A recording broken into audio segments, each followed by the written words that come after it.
नमस्कार। सुबह के 11 बज रहे हैं और दूरदर्शन मध्य प्रदेश के इस विशेष समाचार बुलेटिन आपका जिला आपकी खबर में आप सभी न्यूज मित्रों का स्वागत है। मैं हूं श्रेयस द्विवेदी।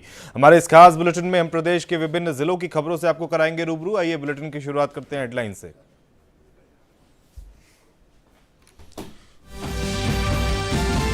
मध्य प्रदेश विधानसभा का मानसून सत्र हुआ शुरू। 28 जुलाई से 8 अगस्त तक चलने वाले मानसून सत्र में होंगी कुल 10 बैठकें। ओबीसी आरक्षण के मुद्दे पर सत्र के हंगामे दार होने के आसार। भोपाल मेट्रो की प्रगति का सीएम डॉक्टर मोहन यादव ने किया निरीक्षण। अक्टूबर में पीएम नरेंद्र मोदी कर सकते हैं उद्घाटन। मेट्रो का पहला फेज बनकर लगभग तैयार, दूसरे तीसरे फेज का काम भी तेजी से जारी। श्रावण के तीसरे सोमवार पर प्रदेश भर में श्रद्धा और भक्ति का माहौल। उज्जैन के बाबा महाकाल और खंडवा जिले के ओमकारेश्वर में आज तड़के खुले भगवान के पट, लाखों श्रद्धालुओं ने किए दर्शन। राजधानी में राष्ट्रीय स्वच्छता नायक सम्मान समारोह का आयोजन। स्वच्छता सर्वेक्षण में दूसरा स्थान मिलने पर किया गया सम्मान। फ्रंटलाइन वर्कर्स एवं नागरिकों को भंते शाक के पुत्र ने दी बधाई।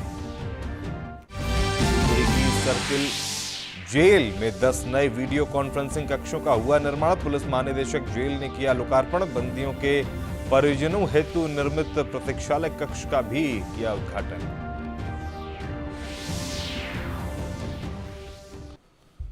और अब खबरें विस्तार से। मध्य प्रदेश विधानसभा का मानसून सत्र आज से शुरू हो गया है। यह सत्र 8 अगस्त तक चलेगा। इस दौरान कुल 10 बैठकें आयोजित की जाएंगी। इस सत्र में कांग्रेस ओबीसी आरक्षण के मुद्दे को लेकर सरकार को घेरने की कोशिश कर सकती है, जिससे कार्रवाई हंगामेदार होने के आसार हैं। वहीं सरकार की भी कांग्रेस के संभावित आरोपों का जवाब देने की पूरी तैयारी है। विधानसभा की कार्रवाई सुबह 11 बजे शुरू हुई है। शुरुआत में दिवंगत नेताओं, प्रसिद्ध कलाकारों, पहलगाम हमले में मृतकों और अहमदाबाद विमान हादसे में मृतकों को श्रद्धांजलि दी जा रही है। इसी क्रम में उप मुख्यमंत्री जगदीश देवड़ा, डॉक्टर राजेंद्र शुक्ला, कैलाश विजयवर्गीय सहित अन्य मंत्री अपने अपने विभागों की अधिसूचनाएं पटल पर रखेंगे।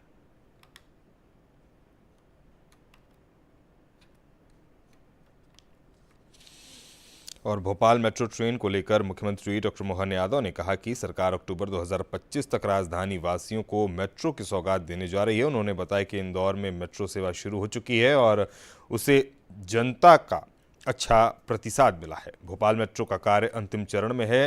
1.5 से 2 माह में शेष काम पूरे हो जाएंगे। सीएम ने बताया कि आरडीएसओ निरीक्षण संपन्न हो चुका है और शीघ्र ही सीएमआरएस निरीक्षण के बाद प्रायोरिटी कॉरिडोर जनता के लिए खोल दिया जाएगा। मुख्यमंत्री ने रविवार को सुभाष नगर से एम्स और एम्स से आरकेएमपी तक मेट्रो ट्रेन की ट्रायल यात्रा की। उन्होंने इसे आनंददायक बताते हुए कहा कि प्रधानमंत्री नरेंद्र मोदी के नेतृत्व में भोपाल को आधुनिक यातायात सुविधा दी जा रही है।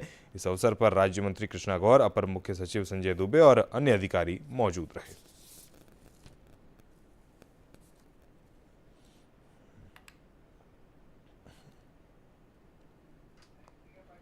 ये आरटीएसओ खासकर जिसके माध्यम से उनके निरीक्षण के उपरांत इसकी परमिशन मिलती है, हम आवश्यक वो सारी प्रक्रिया भी पूरी करने के लिए संकल्पित है, जो मानव जीवन के लिए और विकास के मामले में सभी प्रकार के प्रमाणों की कसौटी पे खड़ा करती है। उम्मीद करते हैं कि मेट्रो के लिए जो जिस प्रकार की सुविधा जुटाई गई, ये सुविधाएं भी विश्व स्तरीय रहेगी। यात्रियों के लिए सब प्रकार के संसाधन दिए गए हैं। एक तरफ हमारे यहाँ एस्केलेटर से लेकर के जो हमारे दिव्यांग भाई बहन उनको उनके आने जाने के मार्ग, अलग अलग प्रकार की उनकी जिस प्रकार से जो जन सुविधा हो सकती है, वो सारी जन सुविधाएँ उन्नत श्रेणी के सभी प्रकार के संसाधनों के साथ यहाँ पर कई प्रकार की सुविधाएँ व्यापार की दृष्टि से भी और आवागमन की दृष्टि से भी संयुक्त रूप से प्लान बनाया गया है और उसका लाभ हमको मिलेगा। मैं उम्मीद करता हूँ कि अगर परियोजना के लिए 27 अत्याधुनिक मेट्रो ट्रेन सेट हो गए और इसमें से 7 ट्रेन हमारे पास पहुँच चुकी है। आधा श्रावण मास बीत चुका है, लेकिन उज्जैन के महाकालेश्वर मंदिर में श्रद्धालुओं की भीड़ लगातार बढ़ रही है। एक पखवाड़े में 30 लाख भक्त भगवान महाकाल के दर्शन कर चुके हैं। श्रावण के तीसरे सोमवार को भी तड़के से भक्तों की लंबी कतारें लगी रही। सुबह 2:30 बजे गर्भगृह के कपाट खुलने के बाद हरिओम जल चढ़ाया गया और भस्म आरती की गई। दूध, दही, घी, शहद व रसों से पंचामृत अभिषेक कर भगवान का भव्य श्रृंगार हुआ। इस अवसर पर मध्य प्रदेश के मंत्री कैलाश विजयवर्गीय और टीवी कलाकार रूपाली गांगुली ने भी दर्शन किए। भक्तों की सुविधा के लिए मंदिर प्रशासन ने चलित दर्शन और LED प्रसारण की व्यवस्था की। दोपहर 4 बजे के बाद भगवान महाकाल की तीसरी शाही सवारी भी निकलेगी।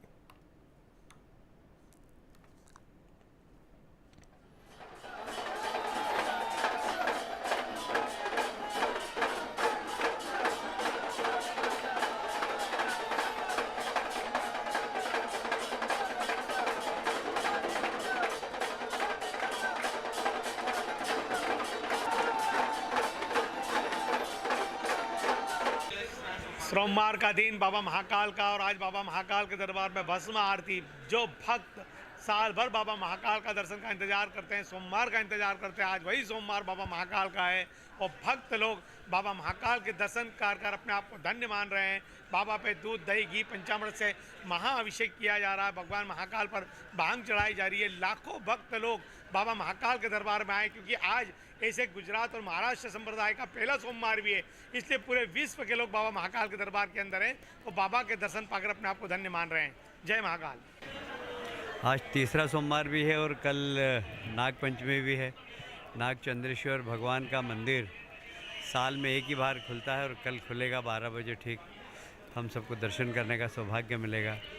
ये स्थान मैं हमेशा कहता हूँ, ये ब्रह्मांड का पावर हाउस है। यहाँ पर आकर खड़े हो जाओ तो इतनी पावर की वर्षा होती है कि आदमी को जीवन में कभी अंधकार ही नहीं आता।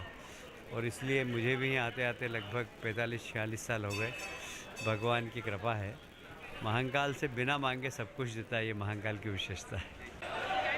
सावन सोमवार को मुझे बाबा के दर्शन मिले, इससे ज़्यादा और क्या ही सौभाग्य हो सकता है।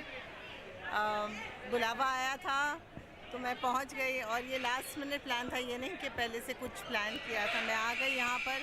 फिर मुझे हर 3 महीने में आती हूँ, तो अब लोग जान ही गए हैं, जैसे ये एक किस्म से मायका ही हो गया है।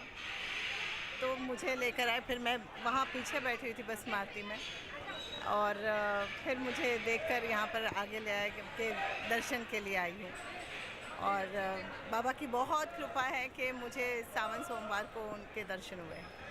अनुपमा ही है और बाबा का दिया हुआ है। मैं हमेशा कहती हूँ कि मैं मंदिर में बैठी थी जब मुझे भस्म आरती करके मंदिर में, और जहाँ आज बैठी थी फिर से वहीं बैठी थी, उसी जगह पर बैठी हुई थी, और मुझे अनुपमा के लिए फ़ोन आया था।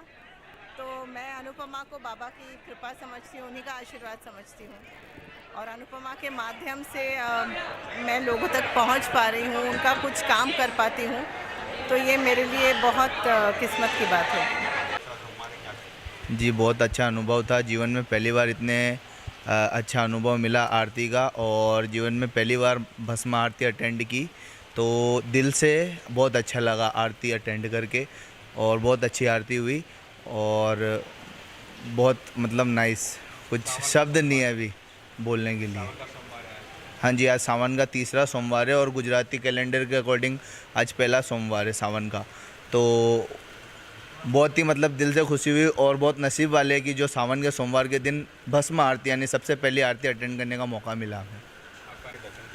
बहुत अद्भुत है, कोई कल्पना ही नहीं कर सकता है। इतने अद्भुत दर्शन करे हैं, इतनी विशाल के आप सोच ही नहीं सकते।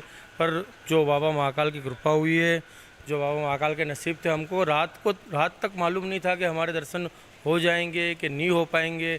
हम यही चिंता से थे कभी दर्शन होंगे कि नहीं होंगे, और बाबा महाकाल का बोलते हैं बुलावा होता है तो क्यों नहीं होते। बस दर्शन हो गए और बस आनंद हो गया। बस तीर्थनगरी ओमकारेश्वर में भी सावन के तीसरे सोमवार पर देश भर से श्रद्धालुओं का सैलाब उमड़ा। तड़के सुबह 4 बजे ही बाबा ओमकारेश्वर मंदिर के पट खोल दिए गए। भक्त कतारबद्ध होकर भगवान ओमकार के दर्शन पूजन में जुट रहे। देश के 12 ज्योतिर्लिंग में शामिल ओमकारेश्वर में श्रद्धालु मां नर्मदा में स्नान कर जल से अभिषेक करना चाहते हैं, किंतु ओमकारेश्वर बांध के गेट खोलने से कई घाट जलमग्न हो जाने पर स्नान पर रोक लगाई गई है। मंदिर प्रांगण ओम नमः शिवाय के जयकारों से गूंज उठा। दिन भर पूजन अर्चन के बाद शाम को बाबा की शाही सवारी और नौका विहार का आयोजन होगा।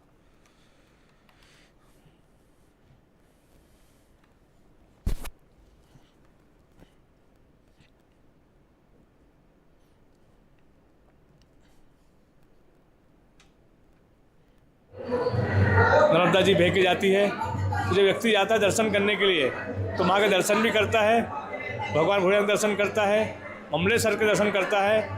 और लोग कहते हैं कि गंगा जमुना में स्नान करने से पुण्य मिलता है, माँ नर्मदा जी के दर्शन करने से पुण्य मिल जाता है। इसलिए माँ नर्मदा जी हमारे ओंकारेश्वर से साथ से बहती है, इसके लिए बहुत अलग महत्व हो जाता है। और 12 ज्योतिर्लिंगों की यात्रा करने के बाद भी आखिरी जब यहाँ यात्रा करने आता है ओंकारेश्वर, तब यात्रा पूरी होती है, ऐसा हमारे पुराणों में कहा गया है।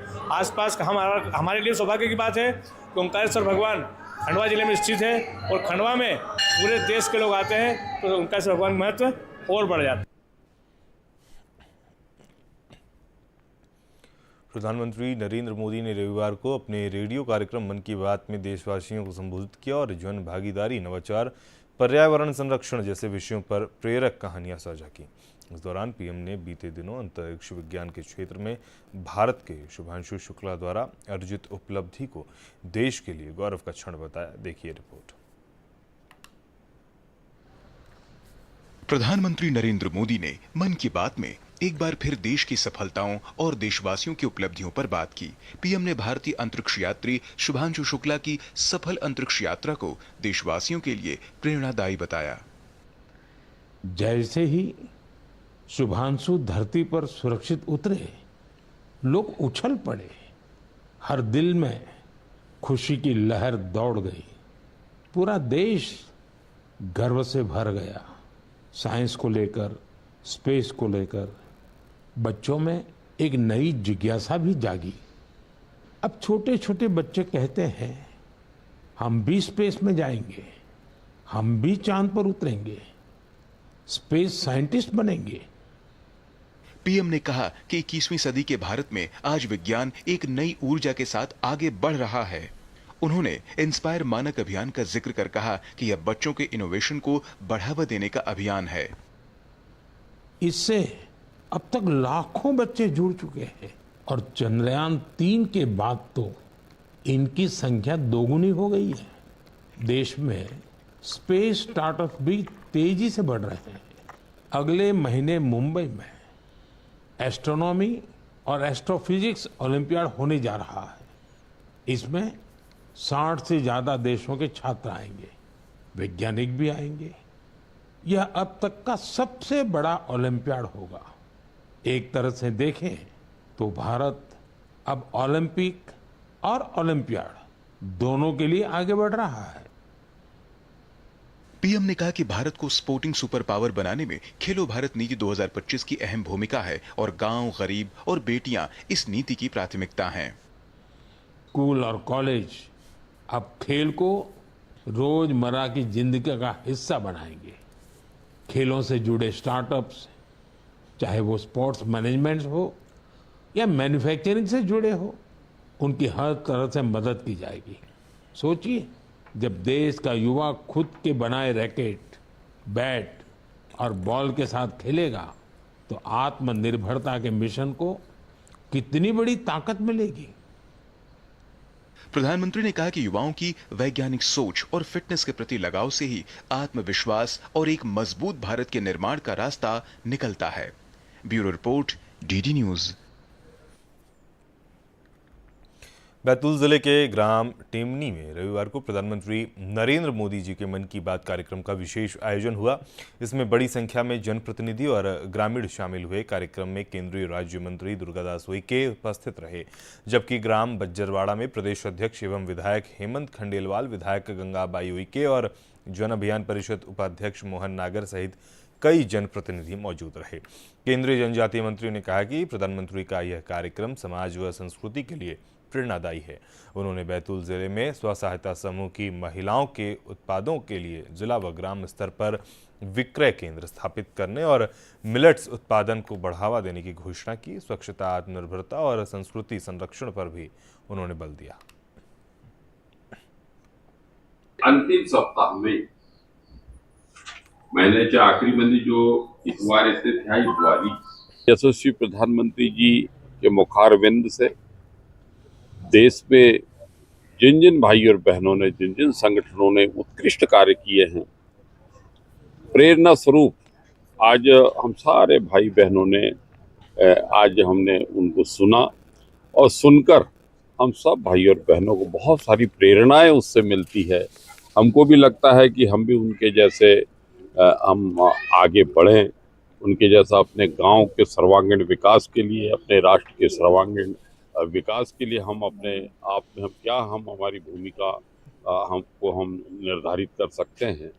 तो आज हम सब लोग आज बूथ क्रमांक 38 पर ग्राम पंचायत के सभागार में हमारे बड़ी संख्या में हमारे भाई और बहनों के साथ में आज इस कार्यक्रम को देखा। मोदी सरकार में केंद्रीय राज्य मंत्री डीडी उइके हमारे बीच ग्राम टेमनी में आए और पूरे गांव वालों ने मिलकर उनके साथ में मन की बात सुनी।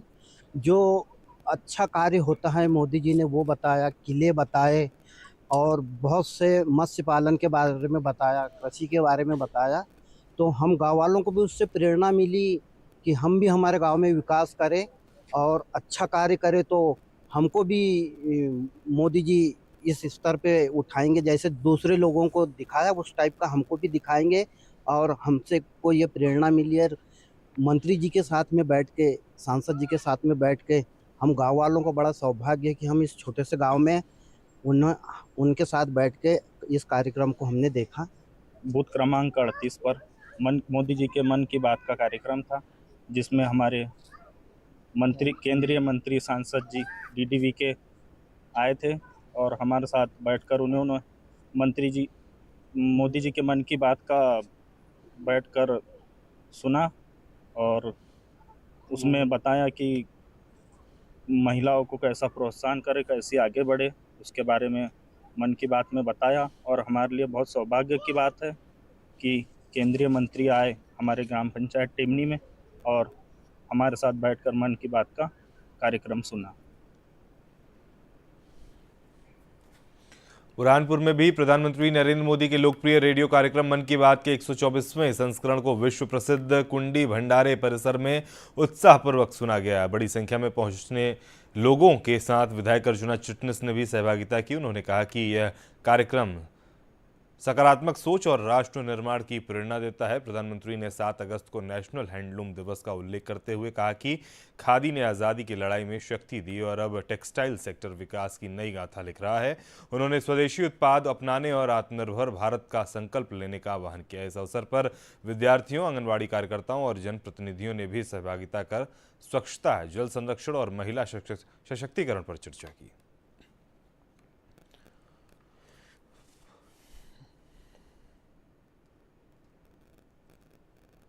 हो सकता है और सतपुड़ा के घने जंगलों पर आज मन की बात सुनकर अब हम जा रहे हैं सतपुड़ा की पहाड़ियों पर, जिन पहाड़ियों के कारण कुंडी भंडारा का जल भंडार भरा है, जिन पहाड़ियों के कारण ताप्ती माँ में जल भरा रहता है।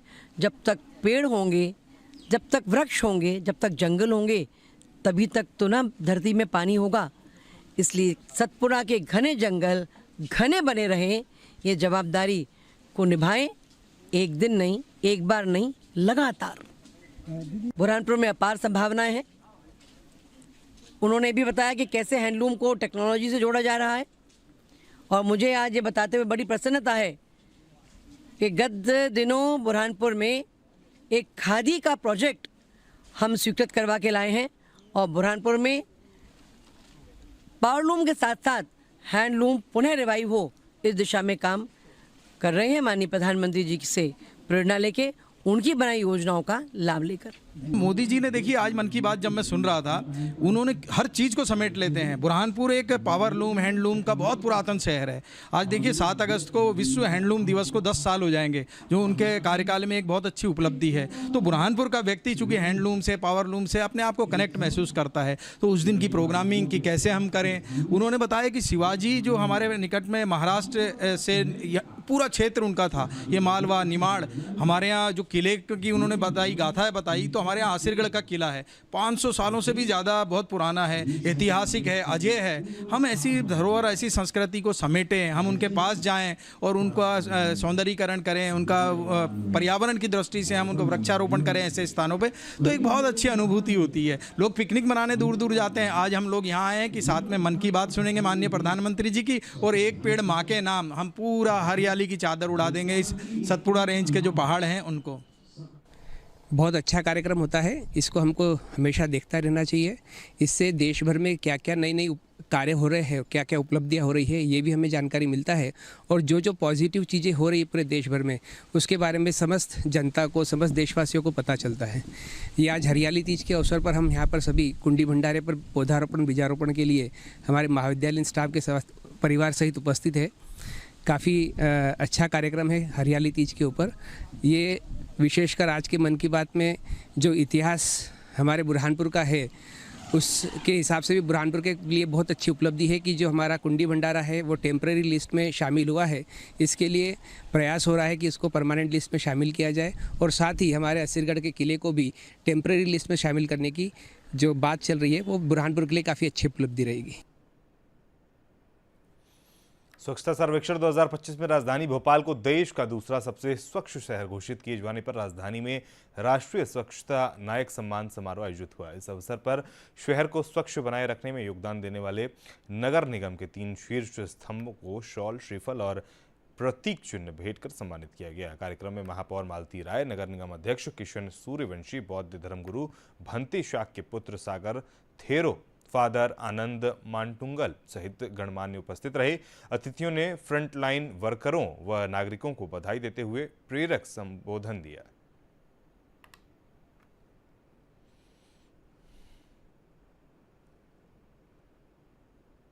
उसके अलावा माननीय सूर्यवंशी का भी बहुत सहयोग रहा है। और भोपाल हमारे सफाई मित्रों के कारण, नगर निगम की टीम के कारण, भोपाल के जनप्रतिनिधि, भोपाल की जनता के कारण देश में दूसरे नंबर पर आया है। आज देश के यशस्वी प्रधानमंत्री नरेंद्र मोदी जी द्वारा भी मन की बात में भोपाल की स्वच्छता के जो आगे बढ़ा है उसकी भी तारीफ की गई, और भोपाल की सकारात्मक सोच जो काम कर रही है उसकी भी तारीफ की गई। मैं भोपाल की जनता को बहुत बधाई देते हुए अपेक्षा रखती हूँ कि आप सबका सहयोग मिले और इसी तरह से भोपाल आगे बढ़ता रहे। गौरव की बात है कि भोपाल राजधानी देश के इतने सारे शहरों की प्रतिस्पर्धा में स्वच्छता में दूसरा स्थान हासिल किया है। इसके लिए मैं स्वच्छता के मित्रों को, हमारे सभी जनप्रतिनिधियों को बहुत बधाई देता हूं, और ख़ास तौर पे भोपाल के नागरिकों को भी बधाई देता हूं कि आपके स्वच्छ आचरण, स्वच्छ व्यवहार के कारण ही और हमारे स्वच्छता मित्रों की परिश्रम की पराकाष्ठा के कारण ही राजधानी स्वच्छता में दूसरा स्थान आई है। आज प्रधानमंत्री जी ने मन की बात में कई अच्छी सामाजिक संस्थाओं का भी उल्लेख किया है। सामाजिक संस्थाएं समाज में जहाँ सकारात्मक सोच के आधार पर, सकारात्मक गतिविधियों के आधार पर समाज में परिवर्तन लाने का काम करती हैं, तो हमारे प्रधानमंत्री जी उनको प्रोत्साहित करके बाकी को भी प्रेरित करने का काम करते हैं। समाज में प्रत्येक नागरिक को इसी प्रेरक भूमिका में रहना होगा, तब जाके हमारे शहर, हमारा देश पूरी तरह से स्वच्छ होगा और हम कह सकेंगे कि सबसे सुंदर है हिंदुस्तान हमारा। बहुत ही हर्ष का विषय है कि आज हमारा भोपाल पूरे देश में नंबर 2 पर आया हुआ है। आज इस कार्यक्रम के माध्यम से समाज के अंदर, हमारे पूरे भोपाल के अंदर एक जागरूकता भी हो स्वच्छता के प्रति, एक लोगों के अंदर एक अवेयरनेस भी हो स्वच्छता के प्रति, और हर एक व्यक्ति अपनी जिम्मेदारी भी समझे। इसलिए विशेष रूप से जिन लोगों का सहयोग रहा, आज अगर हम लोग भोपाल में देखते हैं तो सैकड़ों कर्मचारी है जो सुबह से लेकर शाम तक भोपाल को स्वच्छ करने के लिए लगे रहते हैं। मैं ऐसे सारे कर्मचारियों को, सभी सफाई कर्मियों को मैं सैल्यूट करता हूं कि जिनकी वजह से आज भोपाल दूसरे नंबर पर आया है। और मैं बहुत बहुत साधुवाद देता हूं महापौर जी को, नगर निगम अध्यक्ष को और उनके पूरे टीम को कि उनके प्रयासों से आज हम लोग भोपाल को नंबर 2 पर लेकर आए हैं। मध्य प्रदेश के जेल एवं सुधारात्मक सेवाएं महानिदेशक गोविंद प्रताप सिंह ने शिवपुरी की सर्किल जेल का निरीक्षण किया। इस दौरान उन्होंने विभागीय मद से निर्मित 10 नए वीडियो कॉन्फ्रेंसिंग कक्षों तथा बंदियों के परिजनों के लिए बनाए गए प्रतीक्षालय का लोकार्पण किया। साथ ही ट्रांसजेंडर बंदियों हेतु पृथक बैरक एवं अन्य नवीन कार्यों का अवलोकन किया। निरीक्षण के दौरान जेल अधीक्षक रमेश चंद्र आर्य, उप जेल अधीक्षक राम शिरोमणि पांडे, सहायक जेल अधीक्षक सुनील शर्मा, सहित अधिकारीगण मौजूद रहे। डीजीपी ने निर्देश दिए कि जेल में नशा मुक्ति अभियान को बढ़ावा दिया जाए। उन्होंने कहा कि बंदियों को उचित उपचार व जागरूकता देकर नशे से दूर रखा जाए ताकि रिहाई के बाद वे बेहतर जीवन जी सकें। भारतवर्ष में केंद्र सरकार ने नए कानून लागू कर दिए हैं जो लगभग 1 साल पहले से प्रभावी हो गए हैं। नए कानून इस आशय में एकदम नवीन है कि पहले कहा जाता था कि न्यायालय में न्याय मिलने में अत्यधिक विलंब होता है और सरकास्टिक भाषा में ये भी कह दिया जाता था कि न्यायालय से तो केवल डेट मिलती है, अर्थात न्याय नहीं मिलता है। नए कानून में ये मंशा की गई कि अब ऐसा होना चाहिए कि हर हालत में ट्रायल 3 साल के भीतर पूरी हो जानी चाहिए। तो उसके लिए ज़रूरी है कि बंदी की उपस्थिति भी न्यायालय में सुनिश्चित हो सके। उसके लिए केंद्र सरकार ने प्रयास किया, फंड दिया, आदेश दिया कि सब जगह ज़्यादा से ज़्यादा वीसी कक्ष बनाए जाए। आज मैं उन्हीं वीसी कक्ष के लोकार्पण के लिए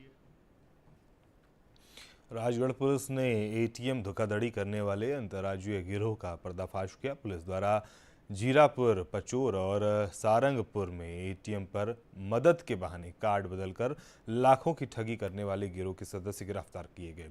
एसपी अमित तोलानी ने प्रेस वार्ता में बताया कि आरोपी हरियाणा, राजस्थान, उत्तर प्रदेश और दिल्ली के शातिर अपराधी हैं। पुलिस टीम ने तकनीकी विश्लेषण, मोबाइल लोकेशन और वाहनों की पहचान के आधार पर करीब 2500 किलोमीटर की दूरी तय कर आरोपियों को पकड़ा।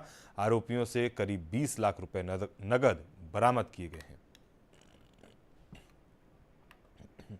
तो ये समझ में आ जाता है कि ये इतना एक्सपर्ट नहीं है, शार्प नहीं है, तो उसको अटैक करेंगे कि आपकी गड़बड़ी हो रही, लाइए हम आपकी मदद कर देते हैं। तो मदद के बहाने वो उसका एटीएम कार्ड ले लेते हैं, उसी से हूबहू एटीएम कार्ड दूसरा दे देते हैं। ये पहले से एटीएम के अंदर रहते हैं, चेक करते हैं कि उसने क्या पिन डाला। एक बंदा ये चेक करता है कि वो क्या पिन डाला है, दूसरा बंदा ये चेक करता है कि उसका कार्ड कौन सी कंपनी का है, तब तक वो आप उसी कंपनी का अपनी जेब में जो दूसरे कार्ड पड़े। और बुलेटिन के अंत में आइए देखते हैं मुख्य समाचार एक बार फिर से। मध्य प्रदेश विधानसभा का मानसून सत्र हुआ शुरू। 28 जुलाई से 8 अगस्त तक चलने वाले मानसून सत्र में होंगी कुल 10 बैठकें। ओबीसी आरक्षण के मुद्दे पर सत्र के हंगामेदार होने के आसार। भोपाल मेट्रो की प्रगति का सीएम डॉक्टर मोहन यादव ने किया निरीक्षण। अक्टूबर में पीएम मोदी कर सकते हैं उद्घाटन। मेट्रो का पहला फेज बनकर लगभग तैयार, दूसरे तीसरे फेज का काम भी तेजी से जारी। श्रावण के तीसरे सोमवार पर मध्य प्रदेश भर में श्रद्धा और भक्ति का माहौल। उज्जैन के बाबा महाकाल और खंडवा जिले के ओमकारेश्वर में आज तड़के खुले भगवान के पट, लाखों श्रद्धालुओं ने किए दर्शन। राजधानी में राष्ट्रीय स्वच्छता नायक सम्मान समारोह का आयोजन। स्वच्छता सर्वेक्षण में दूसरा स्थान मिलने पर किया गया सम्मान। फ्रंटलाइन वर्कर्स एवं नागरिकों को भंते शाक के पुत्र ने दी बधाई। और शिवपुरी की सर्किल जेल में 10 नए वीडियो कॉन्फ्रेंसिंग कक्षों का हुआ निर्माण। पुलिस महानिदेशक जेल ने किया लोकार्पण। बंदियों के परिजनों हेतु निर्मित प्रतीक्षालय कक्ष का भी किया उद्घाटन।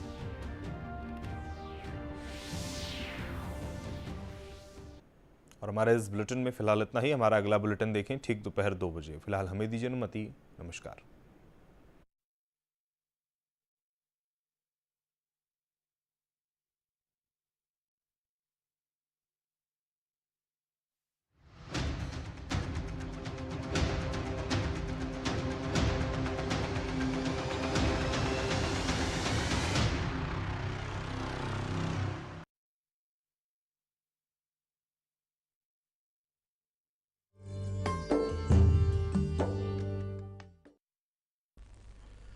नमस्कार। इंदौर डायरी के आज के अंक में आपका स्वागत है। आज हम बात करने वाले हैं एक ऐसे विषय पर जिसकी हर एक नागरिक को जानकारी होना चाहिए। कानूनी अधिकार यानी लीगल राइट्स। अक्सर लोगों को इसकी जानकारी नहीं रहती और वह अपने हक से वंचित रह जाते हैं। तो इसी विषय पर आज हमारे साथ बात करने के लिए मौजूद हैं deputy advocate general Shri Sudeep Bhargava ji. Bhargava ji, आपका स्वागत है। अक्सर देखा गया है कि लोग अपने हक से वंचित रह जाते हैं क्योंकि उन्हें अपने कानूनी अधिकारों की जानकारी नहीं रहती। तो भार्गव जी, आपके माध्यम से हम ये जानना चाहेंगे कि ऐसे कौन से महत्वपूर्ण अधिकार हैं जो आम जनता को जानना बहुत ज़रूरी है? आपके माध्यम से पहली बात तो मैं बता दूं कि हमारे संविधान ने हमारे मौलिक अधिकारों को रिकॉग्नाइज़ किया है। मौलिक अधिकार हमारे पहले भी थे, मगर रिकॉग्नाइज़ करके संविधान में उतारने का संविधानकर्ताओं ने किया है। इसके साथ इन्हीं संविधान के में दिए गए अधिकारों को ध्यान में रखते हुए बाकी सारे नियम लॉ बने हैं। सीआरपीसी के कुछ प्रावधान हैं, मैटरनिटी बेनिफिट्स के कुछ प्रावधान हैं। उन सभी अधिकारों के संबंध में जो मूल गणना है वो वहीं से है। जैसे अगर हम बात करें राइट टू लाइफ की, तो राइट टू लाइफ में एक स्कोप पहले केवल जीने के अधिकार को समझा गया था, जिसको बाद में ये माना गया कि जो मेनका गांधी का केस हुआ था उसमें राइट टू लाइफ का स्कोप बढ़ा दिया गया, और वो बढ़ने के बाद उन्होंने यहाँ तक कहा कि फ्लोरा फौना जो वाइल्ड लाइफ है उनके लिए भी मौलिक अधिकार वैसे ही रहेंगे। तो जहां बात होती है अधिकारों की, कानून की, लॉ एंड ऑर्डर की, तो पुलिस का नाम जरूर आता है। तो हमारे दर्शकों को ये बताइए कि ऐसे कौन से अधिकार हैं जो पुलिस के लिए लागू होते हैं या पुलिस के समक्ष लागू किए जा सकते हैं? पुलिस के समक्ष लागू करने वाले नियम, या फिर हम इसको इस तरह समझें कि दो प्रकार के लोग होंगे जी। एक होंगे जिन्होंने शिकायत की है या शिकायत करना चाहते हैं, दूसरे वो होंगे जो अभियुक्त होंगे या जिनके विरुद्ध शिकायत हो रही है। जो शिकायत कर रहा है उसके अधिकारों की बात करें तो सर्वप्रथम उसे जाकर जो साथ घटना हुई है पुलिस स्टेशन जाके उसकी रिपोर्ट करनी होगी। अगर पुलिस वाले पुलिस वालों का कर्तव्य है कि वो रिपोर्ट लिखें। अगर वो नहीं लिखते हैं, किसी कारण से नहीं लिखते हैं, तो वो एसपी के सामने जाकर उसकी शिकायत कर सकता है। अगर एसपी साहब की शिकायत के बाद भी अगर कार्रवाई नहीं होती है, ऐसी स्थिति में उस व्यक्ति का अधिकार होगा कि वो मजिस्ट्रेट कोर्ट में जाकर शिकायती आवेदन दे और वहाँ से डायरेक्शन कराए कि एफआईआर रजिस्टर करके जांच की जाए। तो क्या ये कानूनी अधिकार पुलिस के सामने या अरेस्ट करने अगर पुलिस आए तब भी लागू होते हैं? आपके अधिकार, अगर कोई व्यक्ति अरेस्ट करने आता है तो उसे सूचना देनी पड़ेगी वो क्यों गिरफ्तार करने आया है, वो क्यों अरेस्ट करना चाहता है। जी। अगर गिरफ्तार कर रहा है तो कॉग्निजेबल ऑफेंस होना चाहिए। 7 साल से ज़्यादा की सज़ा के प्रावधान जहाँ पर हैं वहाँ पर गिरफ्तार किया जा सकता है। उससे कम के प्रावधानों के लिए एक जजमेंट था अर्नेश कुमार का, माननीय सर्वोच्च न्यायालय ने अर्नेश कुमार के जजमेंट में ये गाइडलाइंस दी थी कि अगर कोई व्यक्ति 7 साल से कम की अपराधों की सज़ा का प्रावधान है वो 7 साल से कम है, ऐसे में गिरफ्तार ना किया जाए, अपितु उसे नोटिस दिया जाए। जो पहले 41A का था, अब वो नए लॉ में सेक्शन चेंज हो गए। अक्सर देखा गया है कि कई बार पुलिस बिना वारंट के अरेस्ट करने आ जाती है, तो ऐसी स्थिति में क्या अधिकार है एक आम नागरिक के? कॉग्निजेबल ऑफेंस में वो गिरफ्तार करने का अधिकार उनको है, परंतु नॉन कॉग्निजेबल ऑफेंस में बिना वारंट के गिरफ्तार करने का अधिकार नहीं है। सर, क्या आप हमारे दर्शकों को कॉग्निजेबल और नॉन कॉग्निजेबल ऑफेंसेस का डिफरेंस समझा सकते हैं? कॉग्निजेबल और नॉन कॉग्निजेबल करने की बजाय ये कहना ज़्यादा आसान होगा समझ के हिसाब से कि सुप्रीम कोर्ट ने सत्येंद्र कुमार अंतिल के जजमेंट में कैटेगरी कराई हैं, कैटेगरी डिफाइन करी हैं अपराधों की, जहाँ पर पेटी ऑफेंसेस हैं, जहाँ पर 6 महीने तक की सज़ा का प्रावधान है, फाइन है, समन्स नेचर केस है।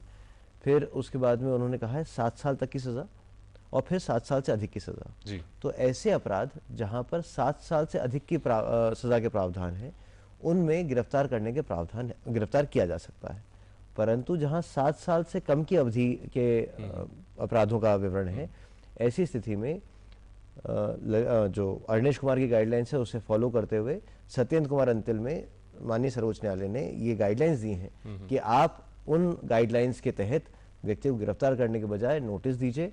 अगर वो आके आपको जो आपकी इन्वेस्टिगेशन है उसमें मदद करता है तो उसकी बात सुनिए, उसके कथन लीजिए, उसकी बात सुनिए और फिर कार्रवाई कीजिए। तो मान लीजिए अगर किसी नागरिक को अरेस्ट कर लिया जाता है तो हिरासत के बाद उसके क्या कानूनी अधिकार हैं? किसी भी व्यक्ति को अगर गिरफ्तार किया जाता है तो उसे उसके परिवार के व्यक्ति को सूचना देना आवश्यक है, अनिवार्य है। उस व्यक्ति को सूचना देना अनिवार्य है कि उसे क्यों गिरफ्तार किया गया है। 24 घंटे में उसे मजिस्ट्रेट के समक्ष पेश करना होगा, उसका मेडिकल जांच होगी और मेडिकल जांच कराने के बाद में उसे गिरफ्तार की पूरी प्रक्रिया की जाती है। अरेस्ट के बाद एक चीज आती है जमानत, बेल। तो बेल कितने तरीका की होती है और इसके लिए कैसे अप्लाई किया जा सकता है? बेल दो प्रकार की आप कह सकते हैं, राधा 3 प्रकार की कह सकते हैं। पहले बेलेबल ऑफेंसेस, जिसके अंदर बेल अदरवाइज आपका अधिकार है। अगर आप बेलेबल ऑफेंस है तो आप जो शेड्यूल में दिया हुआ है उसके अनुसार बेल आपका अधिकार है, आप आवेदन देंगे, आपसे बॉन्ड भराया जाएगा और आपको बेल पे रिलीज किया जाएगा। जी।